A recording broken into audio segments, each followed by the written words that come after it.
Friday mini vlog பார்க்கலாமா அப்படின்னு இந்த வாரம் சொல்ல முடியாதுன்னு நினச்சேங்க. ஏன்னா செவ்வாய்க்கிழமை போயிட்டு வந்துட்டோம்.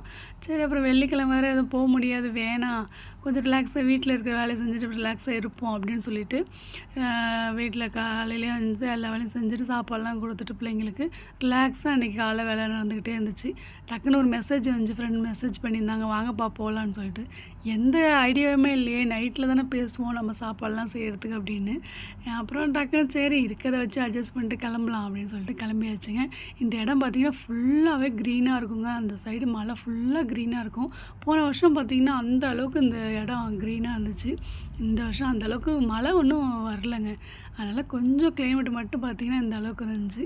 அதுக்கப்புறம் என்னங்க, நம்ம கொண்டு வந்த சாப்பாடெலாம் எடுத்து எல்லோரும் ஆள் கொஞ்சம் வச்சு சாப்பிட்டாச்சு. என்ன தான் நம்ம பறக்க டக்குன்னு செஞ்சாலும் அது டேஸ்ட்டு வந்து நம்ம 4 பேராக சேர்ந்து சாப்பிட்றதுக்குள்ள ஒரு டேஸ்ட்டு தாங்க. அப்புறம் ghee rice, chicken gravy, beef gravy, அதுக்கப்புறம் தால்ச்சா, அப்புறம் 2, 3 வகையான ரைஸுங்க.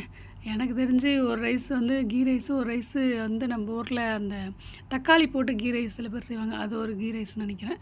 ஒரு 3 வகையான சாப்பாடு வச்சு சாப்பிட்டாச்சுங்க. அதுக்கப்புறம் ஒரு ஃப்ரெண்டு வந்து பாயாசமும் கொண்டு வந்தாங்க.